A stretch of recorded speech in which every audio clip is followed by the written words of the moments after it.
Guys, meron akong alam na murang S-acetylglutathione. Yes, ilalagay ko dito syempre sa basket, no? Ito yung iniinom ko siguro mga 1 week na simula nung pinadalahan ako ng ninang ko. And napansin ko, guys, ang bilis pumuti ng kutis ko na para may glowing effect, guys. Hindi na kasi siya medyo halata kapag dito sa video. Pero wait, may picture ako nun. Pinicturean ko yun. So, ito na nga, guys. Pinicturean ko talaga siya, ha?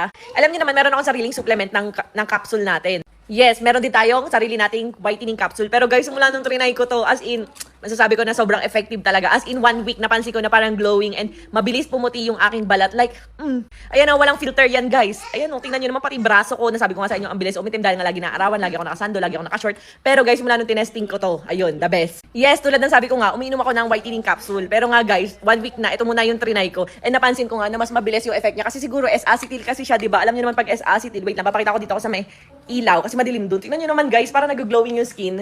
And marami siyang benefit ha. May vitamin C and vitamin E rin to. Hindi lang basta normal na glutathione capsule. Plus may oral sunblock kaya protected ka sa araw pag uminom ka nito. So ano pang hinihintay yung mga mami, mag-check out na kayo. Go! Ayun, nakakatulong din siya para kuminis ang face. Hindi siya nakaka-breakout kagaya nung ibang mga capsule. So ayan guys, try nyo na. Ang ganda pa ng lagayan. Tara, tingnan nyo naman guys. Oh, plus 30 capsules na siya. 500 mg na siya per capsule. Ayan, Gluta Plus with vitamin C. And as you can see guys, ayan, meron siyang vitamin C na sodium ascorbate and vitamin E na A tocopherol. So, ayan guys. O, diba? O, check out nyo na yan. Bilisan nyo na. 1 to 2 capsule lang to a day.